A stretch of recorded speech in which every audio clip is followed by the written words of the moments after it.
Hello and welcome to another edition of The Right Stuff, part of TV Toastmasters. I'm Ken Coomes, your host tonight, and I have the pleasure tonight of having a guest on the show, Rachel Joy McCarthy, who has written a wonderful book, Letters from a Prisoner. My husband went to jail, I did the time. Welcome, Rachel. I'm glad you could make it. Thank you so much. Thanks for having me. Well, it's my pleasure, truly. It's an interesting read. I don't know if delightful is the right word, but helpful might be a better word. Very true. So before we get into the book, of course the book was predicated by what happened in your life. Yes. So let's go back to when that happened and talk a little bit about that. What happened to cause you to have the opportunity to write this book? Sadly, in the year 2002, my husband actually took a job working for a company called Zenetics that turned out to be one of the largest stock fraud cases in the state of Washington. Wow. And his boss, Kevin Lawrence, ended up getting indicted for 114 counts of securities fraud, mail fraud, money laundering, all sorts of charges. And unfortunately, my husband worked closely with him in the investor relations department. And because of that proximity and because of the handling of monies involved, he ended up also being accused of similar crimes and ended up getting sentenced to 48 months in a federal prison. Wow. So I'm gathering from the way you described that, he wasn't conscious of the problem. Were there any warning signs to you or him or both? Yeah, you're right. He did not know that his crime was committing such serious crimes, his boss. But, in doing this and taking this job and working through this situation, there were a lot of red flags. And unfortunately, he wasn't heeding the flags. I saw some of them. However, it just was one of those things that sounded, really good. And usually when things sound too good to be true, they usually aren't true. And as a result, the, Security Exchange Commission got involved, and the rest is history. Oh. So you were in Washington. This was one of the biggest frauds or schemes of this type in Washington history. Yes. Your husband goes to prison for 48 months. But where does he go to prison? He ended up being sentenced to Sheridan here in Oregon, and we were living up in Washington at the time. Oh.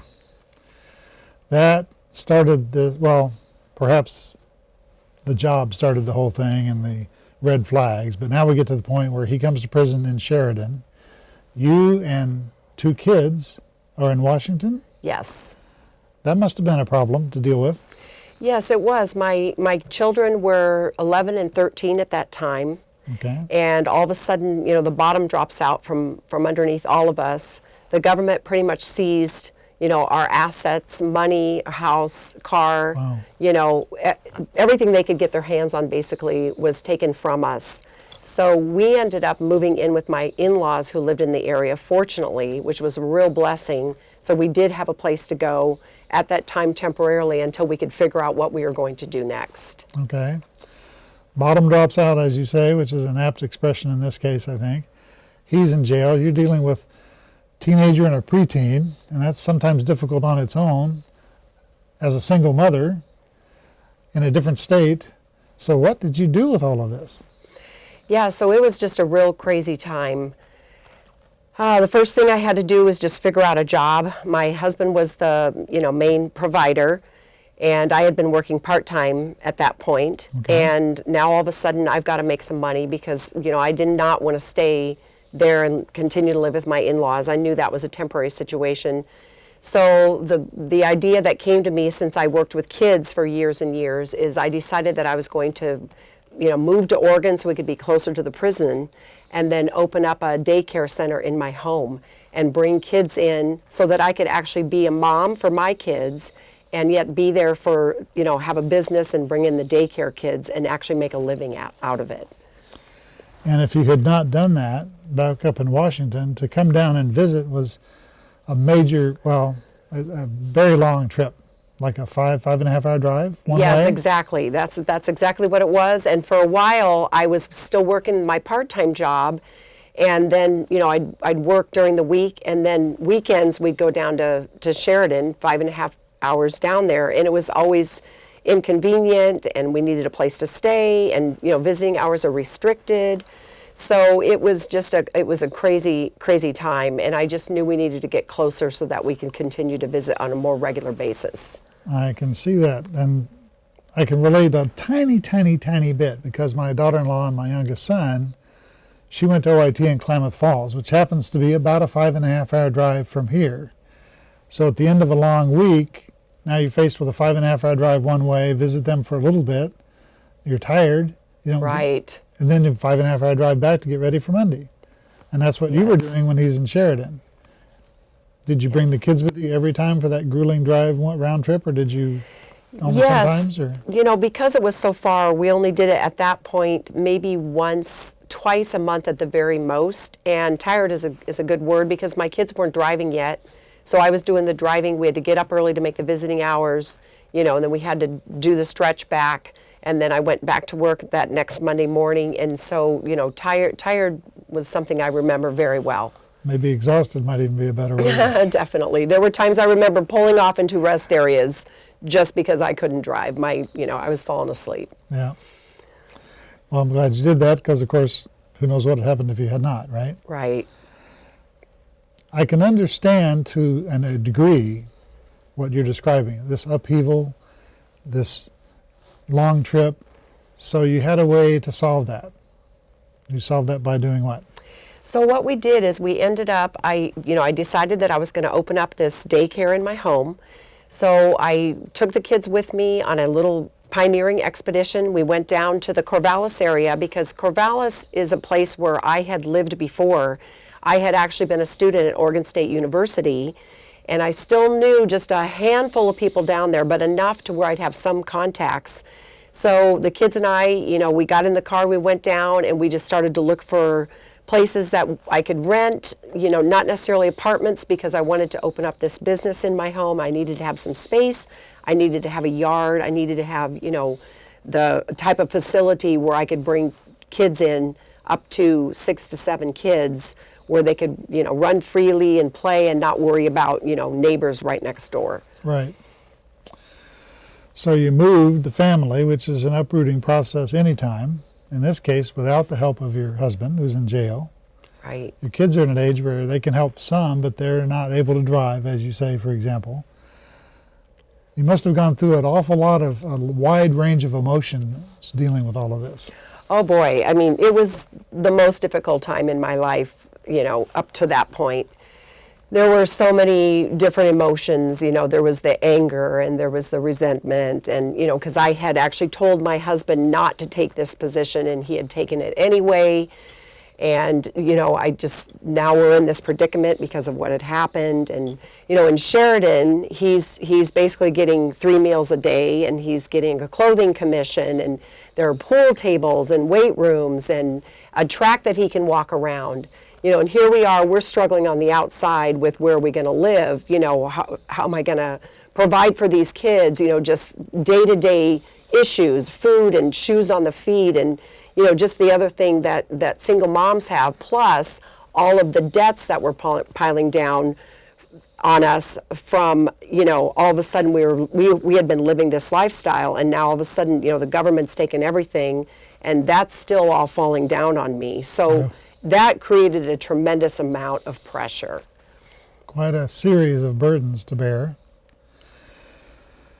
So you had feelings of frustration, you had feelings of anger, you had to deal with all this, you had to model the behavior you wanted your kids to learn from this. You had to be there for him when you could go visit, even though he had the, call it luxury perhaps, compared to what you had, of all the amenities he had, even though he had a restricted living, no freedom. I can relate to that, because in the Navy we had prison cell sized staterooms for officers, 2 to a stateroom. So, and we were out at sea, you couldn't go anywhere. But we had amenities. So it had its pluses and minuses, like what he was dealing with. And you had, sounds like almost all minuses, very few pluses. Right. There's a reason why they call it Camp Sheridan, and that's where they put these guys that commit the white collar crimes. So yeah, it was, I really feel, and my husband would agree with me that it was easier for him on the inside than it really was for the outside, and thus the subtitle, "My husband went to prison, we did the time." Right. It's very apropos. And I've known single moms. They're there to be praised, and that's enough of a chore, even if you don't have that situation because of what happened to you. So it sounds like you're a capable woman, a woman of faith, a strong woman. You allowed yourself to be vulnerable and deal with all of this. You found help, did you not? I found help. I mean, the biggest thing is I just clung to my faith. Okay. You know, I had to learn how to fight, and I had to learn how to fight a spiritual battle. Okay. So I had to get strong in every way and, you know, put my big girl pants on, as they say. And so I began to, you know, spend every morning, you know, reading and meditating and just grabbing from, you know, scriptures and meditating on those different things so that I could survive one day at a time. It was definitely a day-to-day type of thing. And that is only some of what you had to go through before you were ready to write this book and get it published. So we'll go into that a little bit after the break. Okay. Thank you for watching. We're going to take a short break, and we'll be back in a few minutes. Hello everyone, my name is Christopher Taylor and I'm with TV Toastmasters. My home group is Feedbackers in Beaverton, Oregon. I first joined Toastmasters for a couple reasons. I was nervous. I had trouble speaking in front of others. I needed some help. And when I joined Toastmasters, not knowing what to expect, I learned several things. One, it gave me the confidence to speak in front of others. I learned how to take constructive criticism. I benefited from that. That benefit was the confidence to get a job. When I took the suggestions in the club, when I started speaking in front of a group and remained speaking through my role, doing table topics, getting topics that you're unaware, learning how to think on your feet, learning how to speak on your feet. I first started working managing the Berkshire Hathaway account. I started as a back office role, not the face of the company. It didn't take long until I was dealing directly with the executives. Today I give executive briefings for Verizon Enterprise in the highest level in the enterprise space. And I'm grateful, and I owe all of that to Toastmasters. Thank you. Welcome back to The Right Stuff. I'm Ken Coomes, your host. Today we're talking with Rachel Joy McCarthy, who wrote Letters from a Prisoner. Welcome back, Rachel. Oh, thank you. Now, we ended with talking about the struggles she went through when her husband went to prison for 4 years and she had to relocate with her kids to Oregon and establish a daycare to bring in income. So we should tell you right now, right up front, that was successful. She did do well with the daycare, but now we're going to talk about the fact that you didn't do it alone, right? The daycare part of it, or? No, we've covered that, I think, I hope, unless you want to say more about that. Well, what I did want to say about the daycare is that was a real climb. Okay. And it started out very, very rough. You know, nothing was happening. And I had gotten everything I needed, all these supplies. I had, you know, filled my home. And I didn't have any kids. And, you know, the pressure was coming down. I needed money for rent. My parents were starting to say, why don't you just get a job? I mean, it looked crazy that I was even holding out for this business. Okay. And so, you know, I just felt the weight of the world on my shoulders. And I finally just had to, like, really humble myself and go down to DHS, stand in this line, and get a food card for my family, which was one of the hardest things I ever went through. And I never thought I'd even have to do something like that. But eventually, as I just continued to believe and you know, stake my flag down in the ground and say, I know I can do this. I know this is what I'm supposed to be doing. And just continue to get the advertisement out and the word out. Eventually, my phone did start to ring. And I would get, you know, one child, and then I would get 2 kids, and then when I have another one. And pretty soon, you know, it just started to snowball, and I was turning parents away. But that period did take quite a while, and it, like I said, it was like a climb up a mountain.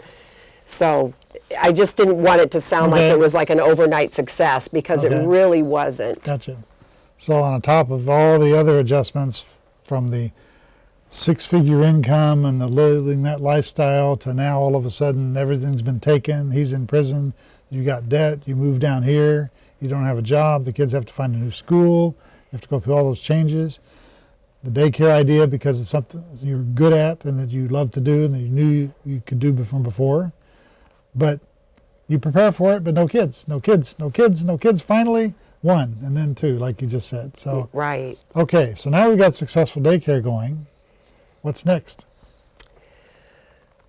Oh, I don't know. I think the biggest thing is just to maintain, you Okay. know, and just to stay strong and make it to that finish line. Okay. You know, and 4 years it feels like an eternity when you're the single mom in the family fighting, you know, to keep the family together and, you know, to keep working full time and the visitation, the juggle with the visitation. And then, you know, there's still that stigma that you have because you've got a spouse in prison and there's awkwardness and oftentimes, you know, people didn't know about it and, you know, I didn't volunteer the information.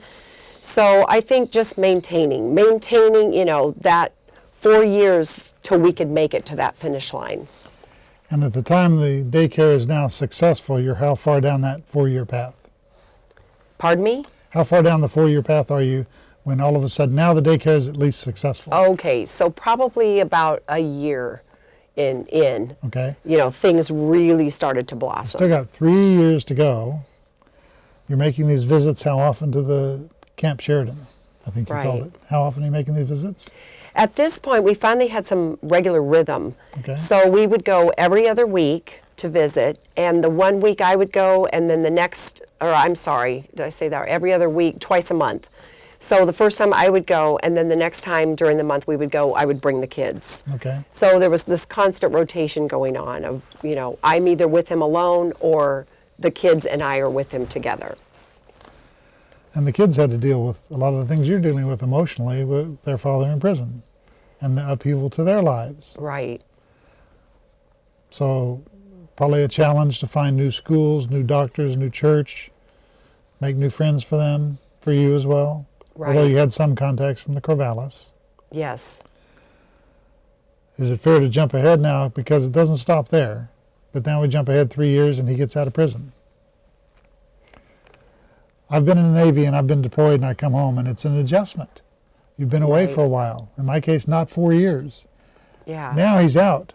It's a different life for him. It's a different life you've set up for you and the kids. Right.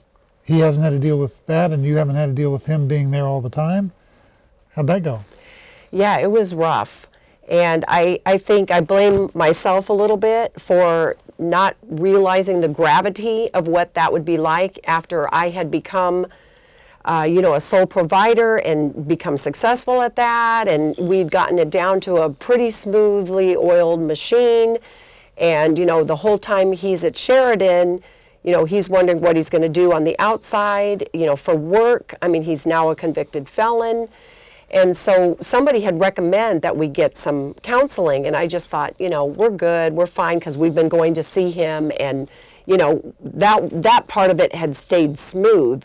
But I didn't realize how difficult it would actually be when he came home and tried to transition back into the family, you know, the household, and back into the work field. Right. So I have a lot of regrets about that time in our life. I really feel like we should have had some counseling, you know, not only my husband and I, but also for the kids. And I think that transition would have been a whole lot smoother than it was. I really had the wrong impression on that. So So a good lesson for you and for the viewers that when there's major change and upheaval, most people will benefit from getting some outside perspective. absolutely. Counseling is a good way to do that if you've got a source of a good counselor you trust. Right. Would you say that? It's fair? I would absolutely say that. And, you know, the opportunity came around again about 3 years later, and we did end up getting some counseling, just my husband and I, and that was very beneficial for us. Unfortunately, my kids never had any. So I agree with speaking to the viewing audience that I highly recommend that if they've got an incarcerated loved one, make sure you get some kind of counseling, some form of help when they are reunited with the family, because it's tough. It's a big change both ways, when they leave and when they come back. Yeah, absolutely. But we've dealt with all of that, and the relocation, and the being in prison, and the getting out of prison, and the needing counseling but not realizing it on both of your parts, and maybe all four of your parts, and not getting the counseling first. Later on, issues and getting counseling. The story doesn't stop, and the book's not out yet. The book hasn't been written yet at this point, right? Right. Want to go into what happens next? Yeah, you know, I thought that it was going to be kind of like the Hallmark movie. You know, Okay. it's like the husband goes to prison, wife and kids struggle to make it. Husband comes home, we're all reunited, and it's just like the perfect little neat story. But it didn't happen that way at all. I ended up in 2018 finding out that I had a lump on my breast. And I thought, you know, with my optimistic attitude, it's just a cyst, let's go get this removed and get on with my story. And I found out, no, to my surprise, it actually was cancer. And I just thought, no, other women get cancer, but not me. And sure enough, you know, I had to walk down this road of cancer. It is a very painful, tough road. And you had mentioned getting counseling the second time you needed it, you and your husband. So was he a good support or help in this time? Are you dealing with the cancer at least? He really was. He was really my champion during that time. And I learned a lot about vulnerability and just how much we need the people around us. And, you know, we try to be so fiercely independent, but when something goes wrong and there's an illness or there's a breakdown or there's some kind of a, you know, injury, that's when it's good to keep those lines open, because we really need those people around us during those times of crisis. And my family was wonderful. My husband, you know, he helped with the meds and the hospital visits and just the different things that I had to go through. He was great during that period. Glad to hear that. Didn't stop there. Your adventures or misadventures continued. Sort of like The one nice adventure ticket. did continue. About a month after I found out that I had cancer, I hadn't even, you know, been scheduled for the surgery yet. I was traveling with my husband, and we were in Missoula, Montana, of all places, and I had a terrible fall. And I fell and hit myself in the head and sustained a head injury, and I had this laceration across my eye. And the worst thing was the pain. I'd never been in this much pain from the, you know, the swelling of the skull or brain, whatever's happening. It was just awful. And I just thought, what is happening? I just could not believe it, actually. You know, that it's like one more hit. So about a month after that, my husband and I think this was before I'd gotten the surgery, we went to church on Sunday, and after the sermon, we walked up to the pastor, and I said, you know, I don't know what's going on. I just feel like the devil's trying to take me out. And the pastor said to me, he said, you know, Rachel, I think your story, your book that you're writing just got a whole lot better.